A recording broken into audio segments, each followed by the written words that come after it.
عورتوں کی شادیاں بھی کراتی ہے، یعنی نکاح عورت کا عورت سے اس مسجد میں ہوتا ہے جو کہ انہوں نے لیسبین مسجد بنائی ہوئی ہے۔ لندن میں بھی ہے، پیرس میں بھی ہے، ادھر مختلف دنیا کے علاقوں میں، دنیا کے شہروں میں اس طرح کی مسجدیں لوگوں نے بنا لی ہیں۔ اسی طرح جو گے ہیں، گے کا مطلب ہے مرد کے ساتھ بے حیائی اور فحاشی کا، تو گے جو ہیں انہوں نے بھی اپنی مسجدیں بنائی ہوئی ہیں، اور وہ جو ہے ایک مرد کی دوسرے مرد سے، ان کے جو امام ہوتے ہیں وہ شادیاں کراتے ہیں مسجد میں بیٹھ کے، جس کا اللہ نے یعنی قوم لوط کو تباہ و برباد کر دیا۔ یہ لوگ پتہ نہیں کیسی تباہی بربادی چاہنے کے منتظر ہیں، اس لیے یہ کام بھی شروع ہے۔ بے حیائی فحاشی کا لٹریچر، اس کی اشاعت بہت کھلے عام ہو رہی ہے،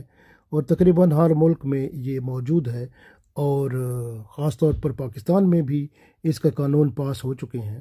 جو کہ قابل عمل ہے۔ اسی قانون کی بیس پر، اسی کے سہارے پر وہ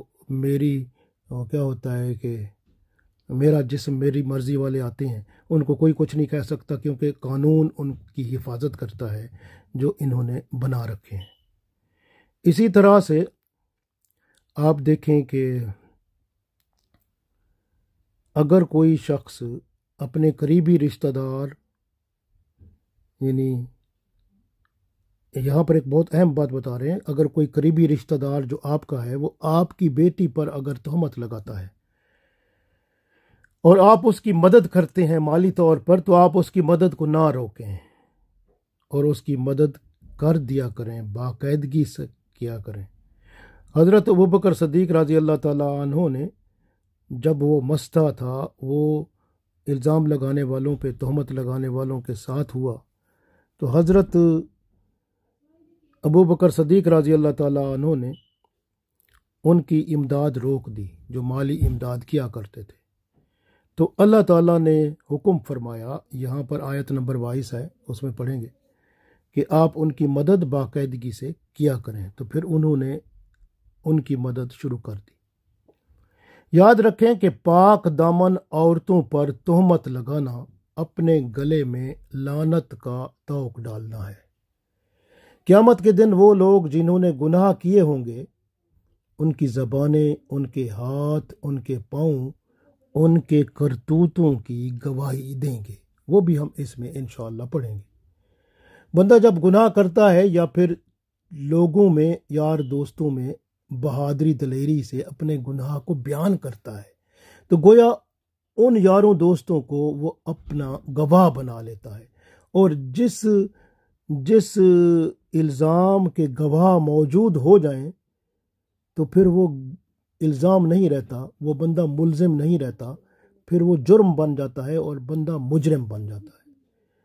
تو مجرم کے لیے پھر قیامت کے دن سزا ہر صورت ملے گی۔ دوسروں کے گھروں میں داخل ہونے کے لیے حکم آیا کہ آپ پہلے اجازت لو، پھر جاؤ سلام کرو، پھر داخل ہو سکتے ہو، ورنہ نہیں۔ اسی طرح مردوں، عورتوں، لڑکے لڑکیوں کو جو بالغ ہو جاتے ہیں، حکم فرما دیا گیا کہ اپنی نگاہوں کو نیچا رکھا کریں، اور اپنے عورتوں کو فرمایا گیا کہ اپنے پردے کا بھی خیال رکھا کریں، اور دونوں اپنی شرم گاہوں کی بھی حفاظت کیا کریں۔ اس کے بارے میں بھی انشاءاللہ اس صورت میں آئے گا۔ نکاح جو ہوتا ہے اس سے معاشرے میں بے حیائی اور فحاشی ختم ہوتی ہے، پاکیزگی آتی ہے۔ نکاح کرنے والا وہ کسی کا محتاج نہیں رہتا، اگر محتاج پہلے ہو تو نکاح سے اللہ تعالیٰ اس کو غنی کر دیتا ہے، اس کی معاشی زندگی کو خوشحالی میں بدل دیتا ہے۔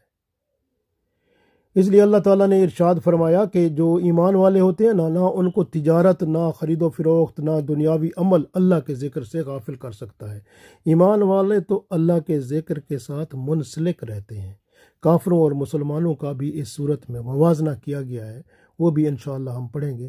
تو اللہ تعالیٰ ہر چیز پر قادر ہے، بارش بھی وہی برساتا ہے، اس سے کسی کو خوشحالی عطا فرماتا ہے اور کسی کو بارش سے سیلاب کی صورت میں نقصان پہنچتا ہے۔ رات دن کا بدلنے والا بھی وہی رب ہے، ہر چیز کو اس نے پیدا کیا اور ہر چیز کے رزق کا انتظام بھی وہی فرماتا ہے۔ منافقوں کا بھی ذکر اس صورت میں موجود ہے، جو اطاعت رسول صلی اللہ علیہ وسلم کا فریب دیتے ہیں اور اپنی مرضی کرتے ہیں۔ جو اللہ اور اس کے رسول صلی اللہ علیہ وسلم کی اطاعت کرے اور ان کی نافرمانی سے ڈرے تو یہ لوگ ایمان والے ہوتے ہیں، اور جو اللہ اور اس کے رسول صلی اللہ علیہ وسلم کی نافرمانی کرتا ہے وہ اوپر سے اگر وہ فرما برداری شو کرتا ہے لیکن دل میں نافرمان ہے، وہ بھی منافق ہوتا ہے۔ ایمان والے نیک لوگوں کو اللہ تعالی حکومت عطا فرماتا ہے اور اپنی رحمت سے ان کو دنیا میں عزت و شان عطا فرماتا ہے۔ یہاں اس صورت میں گھر کے اندر کا ماحول جو ہے اس میں ارشاد فرمایا، جو لڑکے لڑکیاں بالغ ہو جاتے ہیں تو خاص طور پر اگر وہ اپنے ماں باپ کے کمرے میں جائیں تو حکم ہے کہ فجر سے پہلے اگر جائیں تو اجازت لے کے جائیں، اجازت لیں، اور ظہر کے وقت بھی اجازت لیں اور عشاء کے بعد بھی اجازت مانگ کر جائیں، کیونکہ یہ ہو سکتا ہے کہ گھر میں جو میاں بیوی ہوتے ہیں، یعنی کہ خاوند میاں بیوی جو ماں باپ جو ہیں وہ اپنے کمرے میں رہتے ہیں تو وہ کس حالت میں ہوں، اس لیے اللہ نے ارشاد فرما دیا کہ فجر سے پہلے آپ ان کے گھر میں جائیں، یعنی ان کے کمرے میں جائیں تو اجازت لے کے جائیں، اگر ظہر کے وقت بھی جائیں اجازت لے کے جائیں، اور اگر آپ عشاء کے بعد جائیں تب بھی اجازت مانگیں۔ اس طرح سے کھانا کھانے کے بارے میں بھی یہ فرما دیا گیا کہ اپنے باپ کے گھر سے کھا سکتے ہیں، دادا کے گھر سے، نانا کے گھر سے، نانی کے گھر سے، بھائی کے گھر سے، بہن کے گھر سے، چچا کے گھر سے، پھوپھی کے گھر سے، ماموں کے گھر سے، خالہ کے گھر سے، ان گھروں سے کھانا آپ کھا سکتے ہیں۔ اور یہاں اس صورت میں رسول اللہ صلی اللہ علیہ وسلم کے آداب اور احترام کی بھی تعلیم دی گئی ہے۔ ماشاء اللہ، اللہ تعالیٰ کی رحمت ہے، اس صورت میں اللہ تعالیٰ نے بہت سارے احکام ارشاد فرمائے ہیں، اور ہمارے معاشرے کو پاکیزہ بنانے میں اس صورت کے ذریعے یعنی اللہ تعالیٰ نے اپنی رحمت سے ہم سب کو نیک بنا دیا ہے، ایک بنا دیا ہے،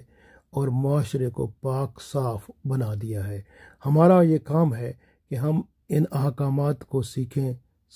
خود عمل کریں اور دوسروں کو بتائیں، تاکہ معاشرہ اسلامی مکمل طور پر بن کے اللہ اور اس کے رسول صلی اللہ علیہ وسلم کے سامنے سرخرو ہو۔ آمین۔